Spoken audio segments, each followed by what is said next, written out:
Bienvenue dans Look Thérapie, mais aujourd'hui, ce n'est pas un épisode comme les autres, parce que celle qui a l'habitude de recevoir les confidences va aujourd'hui se confier à son tour. On va parler d'un sujet qui touche beaucoup de femmes, même celles qui paraissent sûres d'elles, la perte de confiance en public. Et Princilia, notre hôte, notre modeuse, va nous raconter comment, malgré son style et sa prestance, a vécu des moments de doute dans certains événements. Bienvenue dans Look Thérapie, le podcast qui explore le lien entre la mode, la psychologie et la confiance en soi.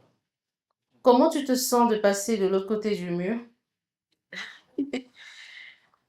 Alors, c'est très bizarre parce que j'ai pas l'habitude de me faire poser des questions en fait. Voilà, j'aime plutôt être celle qui pose les questions. Donc, c'est un peu bizarre, mais je gère. Alors, tu vois que c'est un peu stressant. Je dirais pas stressant, mais sauf que ça, c'est pas moi. C'est pas moi du tout. Moi, j'aime poser les questions, donc c'est juste ça, mais c'est pas vraiment stressant. C'est sauf que je me sens un peu bizarre. Mhm. On va commencer simple. Pour celles qui te découvrent aujourd'hui, comment tu te décriras en femme? Alors, je me décrirais comme étant une personne inspirante, inspirante de par mon parcours, mes mots, à travers look thérapie, à travers la modeuse, et aussi comme étant une personne affirmée, parce que j'assume mon style et aussi ma vision. Donc aujourd'hui, peu importe ce que quelqu'un peut dire, quand je veux faire quelque chose, je le fais. Et en dernière position, je dirais lumineuse. Voilà. Pour ceux qui vont peut-être penser qu'il n'y a pas d'humilité, mais en fait, je suis une personne très solaire qui dégage une énergie qui attire et rassure en fait. Voilà. Donc ça, c'est un peu par rapport au témoignage de mon entourage. D'accord. Ta confiance, elle a été toujours là ou tu as dû la construire? Alors, pas du tout. Ça n'a pas du tout été là. Look thérapie est un peu venu de ça. J'ai été toujours une personne, je dirais pas timide, mais qui avait la facilité de rester dans l'ombre des autres parce que je me disais que je n'étais pas légitime d'être dans certains endroits, de porter certaines choses, déjà à cause de ma taille. Voilà, je me sentais petite, non seulement dans la taille, mais aussi dans la valeur. Du coup, quand je me retrouvais dans des événements que d'autres personnes arrivaient directement, c'était mort en fait. Je voulais juste rentrer chez moi parce que je trouvais les autres plus canons que moi. Alors que souvent, c'est pas comme si j'étais pas bien habillée, j'étais hyper chic. Tout le monde pouvait m'apprécier, mais moi, non. C'était du genre, non, t'es pas à ta place. Et c'était lié à ton style ou à ton état d'esprit? Je dirais un peu des deux. Voilà, parce que je peux être confiante d'une tenue que je porte, mais quand je suis avec les autres, immédiatement, je me dis que les autres sont mieux vêtus que moi, en fait. Et d'où ça vient? Disons que j'ai vécu un peu un petit traumatisme lorsque j'étais au lycée et au collège, parce que chaque fois que des personnes devaient me parler mal ou m'insulter, c'était plus axé sur ma taille. Donc, c'était du genre, par exemple, entre autres, oh, quitte là-bas avec ta taille là, oh, des trucs comme ça. Du coup, je me suis recroquevillée et tout. Je me suis dit, t'es de petite taille, tu ne mérites pas en fait. Pour moi, c'était un défaut de fabrication de Dieu. Et ces insécurités ont joué un rôle dans ta vie personnelle? Oui, quand même, parce que, comme je l'ai dit tout à l'heure, j'avais pas vraiment confiance en moi. Je me suis dit en fait que les meilleures filles, les meilleures personnes, c'était celles qui avaient grande taille. Donc, du coup, voir peut-être un gars qui vient te dire, ah, tu me plais et tout, je me dis, non, mais c'est faux, quoi. C'est pas possible que tu puisses aimer un modèle comme moi. Souvent, ça fait que j'ai manqué de confiance en moi à certains moments par rapport à certaines situations que j'ai vécues peut-être avec un partenaire. Pourtant, aujourd'hui, tu as plusieurs projets, des plateformes, une chaîne YouTube, tu as ton podcast, Look Thérapie. Comment tu es passé de ce doute à l'action? Alors, avec beaucoup de travail, mais surtout peu à peu, un pas après un autre. J'avais une copine dans le temps, peut-être qu'elle va regarder, qui me disait tout le temps à l'université que tu as tout là, il faut, malgré ta taille, tu as une belle petite forme, tu as Oui. tu as des rondeurs là où il faut, même si t'es pas grande, mais sache qu'en fait, c'est ce qui te convient que Dieu t'a donné.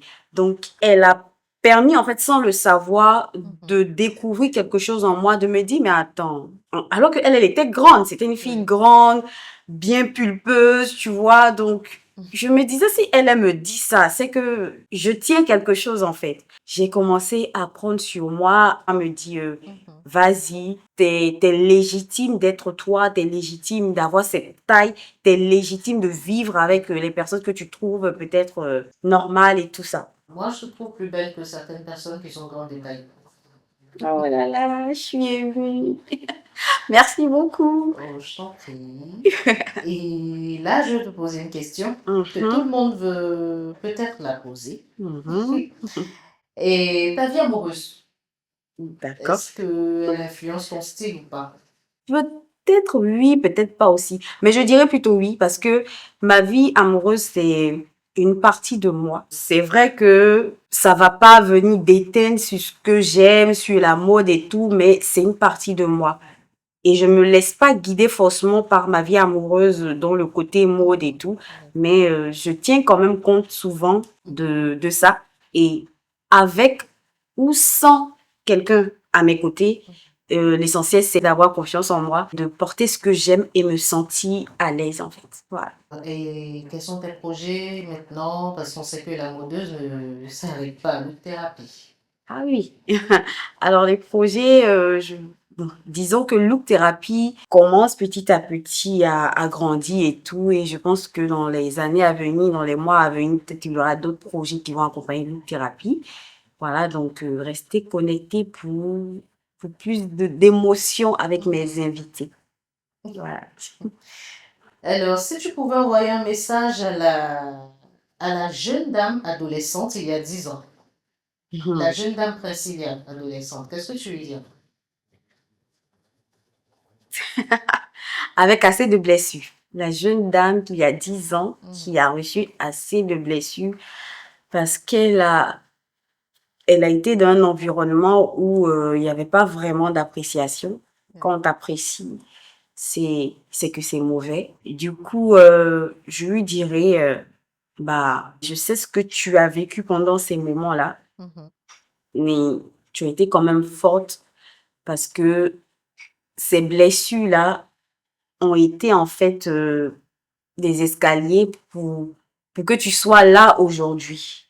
Donc déjà, merci pour cette femme forte que tu as été, parce que tu as supporté et tu as décidé de passer au-dessus de cela. Donc je dirais à cette jeune dame-là que elle est juste formidable et bah c'est top quoi. Très bon message. Alors, la modeuse, est-ce que tu es en couple? Ah, la question tant redoutée. Oui. Est-ce que la modeuse en couple? Nous, on veut savoir, on est affilié comment? C'est ce que je constate. Donc, oui, la modeuse en couple avec la mode. Oh. Alors, pour être plus sérieuse, non. Pour le moment, je préfère me concentrer sur moi. Voilà, et sur la mode, sur ce que j'aime pour le moment.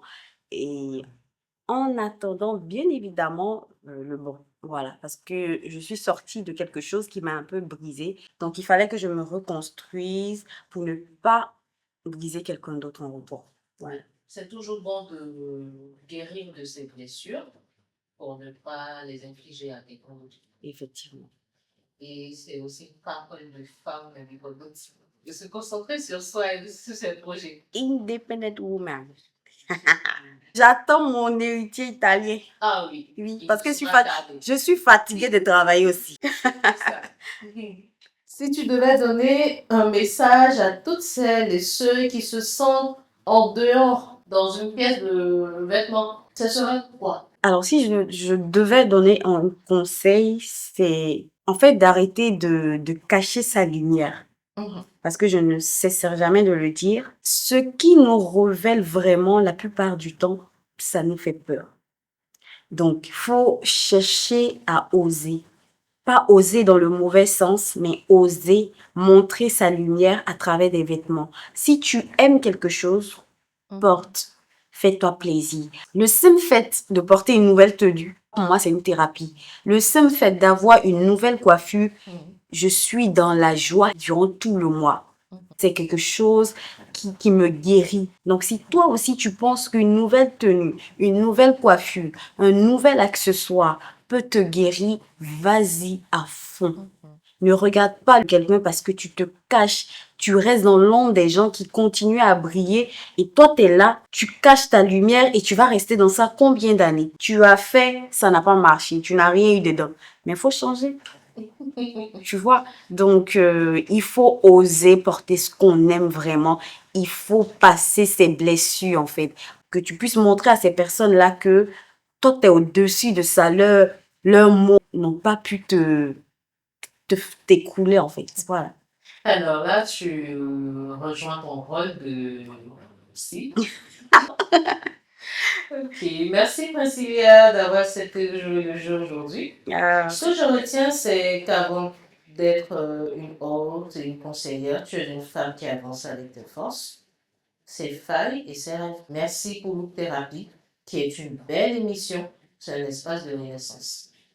Merci à vous aussi d'avoir superment accueilli ce projet-là, qui, je dirais même pas un projet, c'est toute ma vie en fait. Voilà. Donc, à travers tous ces témoignages, moi aussi, je guéris. Donc, merci pour vos témoignages, merci pour vos partages et vos likes sur la chaîne YouTube. Merci de m'aider à grandir. C'est tout pour aujourd'hui. On se retrouve pour une nouvelle saison. Merci. Bye. Bisous.